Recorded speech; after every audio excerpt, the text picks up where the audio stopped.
नमस्कार। आज हम लोग कक्षा 8 आंकड़ों का प्रबंधन 5.3 आंकड़ों का वर्गीकरण देखेंगे। इसके पहले ही चर्चा करें, यहाँ पर आंकड़ों का वर्गीकरण कैसे करते हैं वो देखेंगे। विषयों की पसंद से, यानी जो विषयों की पसंद से संबंधित आंकड़े प्रविष्ट के अनेक बार आने के दर्शाते हैं। मतलब विषयों की पसंद से संबंधित आंकड़े हम प्रत्येक प्रविष्टि के अनेक बार आने को दर्शाते हैं। उदाहरण के रूप में अगर हम देखें कि कक्षा 7 के विद्यार्थी पसंद करते हैं जो है कला विषय को, तथा गणित को कक्षा 5 के विद्यार्थी पसंद करते हैं। इसे हम एक सारणी 5.1 सूचना के आलेखी रूप से चित्रालेख या दंड आलेख द्वारा प्रदर्शित कर सकते हैं। परंतु कभी कभी हम बड़े जो आंकड़े हैं एक साथ कार्य करना पड़ता है हमें उन्हें। जैसे कक्षा 8 के विद्यार्थी 60 विद्यार्थियों का जो है, आप यहाँ देखिए 60 विद्यार्थियों का जो है ये आंकड़ा दिखाया गया कि 50 जो विद्यार्थी हैं, जो 60 विद्यार्थी हैं, उनमें से गणित में प्राप्त किए गए 50 में से निम्नलिखित अंक दिखे। यानी कि यहाँ पर बहुत सारा आंकड़ा आपको दिखाया गया है कि देखिए 21, 10 है ना। और यहाँ से शुरू करते हैं तो देखते जाते हैं। ये देखिए आपको ढेर सारा आंकड़ा दिखाया गया है, ये सब यहाँ तक। तो यहाँ पर ये जो हमारा आंकड़ा है, यदि हम प्रत्येक परीक्षण के लिए एक बारंबारता बंटन सारणी बनाएं तो वो बहुत लंबी होगी, मतलब बहुत ही लंबी होगी। तो अतः हम सुविधा के लिए परीक्षणों को कुछ समूह या वर्ग बनाते हैं। जैसे यहाँ पर हम जो समूह या वर्ग बनाएंगे, जैसे 0 से 10, 10 से 20 है ना, और यहाँ पर बनाते चले जाएंगे। और प्रत्येक समूह या वर्ग, यानी जो ये प्रत्येक समूह और ये वर्ग हैं, इनमें प्रेक्षणों की संख्या जो है, यानी हम देखेंगे कि जो प्रेक्षण हैं इनकी संख्या देखिए यहाँ पर। जैसे यहाँ हम समूह लेते हैं, ये जो समूह है 0 से 10, 0 से 10, 10 से 20, 20 से 30, 30 से 40, 40 से 50, 50 से 60। और यहाँ पर मिलान चिन्ह दिया गया है जिसे हम अंग्रेजी में टैली मार्क्स कहते हैं। अब मिलान चिन्ह जैसे यहाँ इसकी जो बारंबारता है 2 है, तो 2 के लिए देखिए यहाँ 2 लाइन खींची गई है। फिर 10 है तो 5 लाइन, 1 2 3 4 करके फिर 5 खींच दिया, 1 2 3 4 करके फिर काट दिया, यानी 5 हो जाती है। उसके बाद यहाँ 21 है, यानी 20 से 30 में 21 बार आया हुआ है जो है 21। तो उसके लिए 21 के लिए मतलब 5, यानी जो हम 1 2 3 4 ऐसे खाना खींच दिए और ऐसे कर दिया, तो वो जो हमारा जो है ये जो हमारा ऐसे खींचने के बाद 1 2 3 4 करने के बाद ऐसे कर दीजिए तो 5 हो जाता है। तो अब जो है ये 21 यानी 21 है, तो हम 1 2 3 4 यानी 20 हो गया, और 1 21 यानी 21 के बराबर। इसी तरह से 19 है तो 19 खाना ऐसे करेंगे, 7 है तो 7, 5 करके 7, 1 है तो 1, यानी कुल टोटल हम जब जोड़ते हैं तो इसकी बारंबारता कितनी आती है, 60 आती है। ठीक है, यानी अगर आप देखिए कि ऊपर जो ये हमारा पूरा दिखाया जा रहा है, ये जो हमारा पूरा हम ये देख रहे हैं, पूरा समूह, मिलान चिन्ह और बारंबारता जो हमारा ये जो हमारा पूरा दिख रहा है, इसमें उपरोक्त प्रकार से प्रस्तुत आंकड़े वर्गीकृत आंकड़े कहलाते हैं। इसे हम वर्गीकृत आंकड़े कहेंगे, यानी ग्रुप डेटा कहलाते हैं। तथा प्राप्त बंटन वर्गीकृत बारंबारता बंटन कहलाता है। यानी प्राप्त बंटन जो है ये वर्गीकृत बारंबारता बंटन कहलाता है।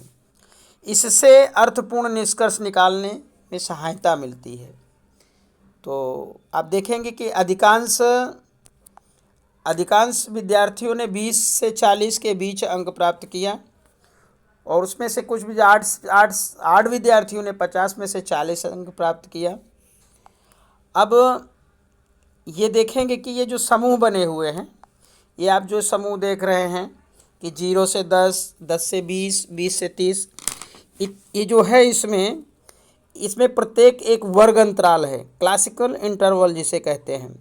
यानी संक्षेप में कहेंगे एक वर्ग बना है। क्या कहेंगे कि ये एक वर्ग है ऐसा।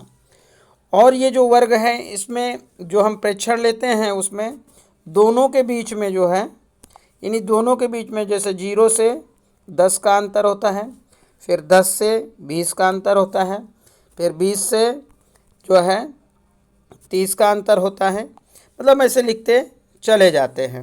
ठीक है।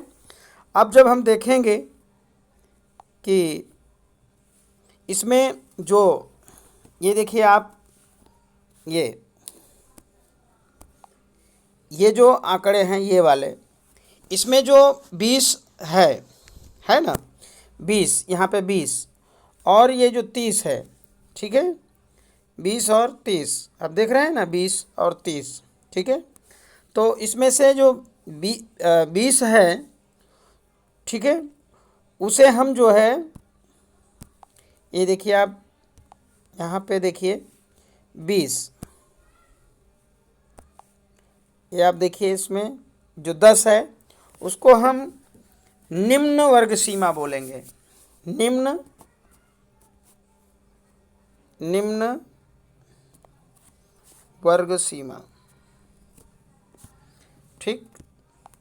और जो ये जो 20 है उसे हम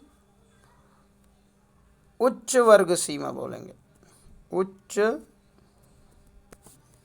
वर्ग सीमा, ठीक है। इसका नाम देंगे हम उच्च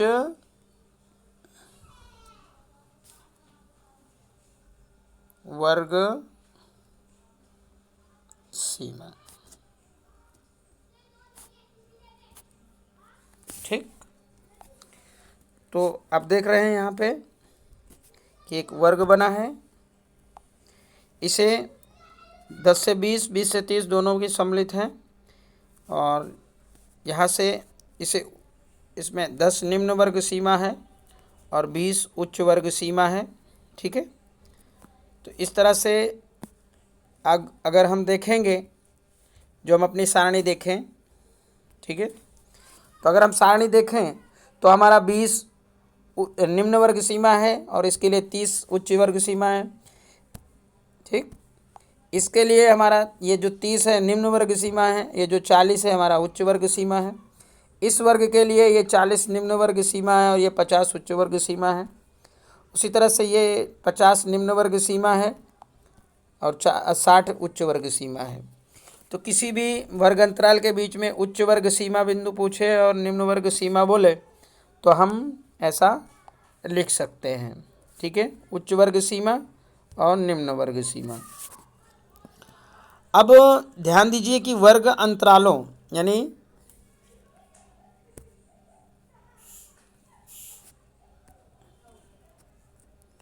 यहाँ पे देखिएगा कि ये जो 0 से 10 है, ये 0 से 10, 10 से 20, 20 से 30, ठीक है, इत्यादि में प्रत्येक की उच्च वर्ग सीमा और निम्न वर्ग सीमा का अंतर जो होता है वो 10 है, ठीक है।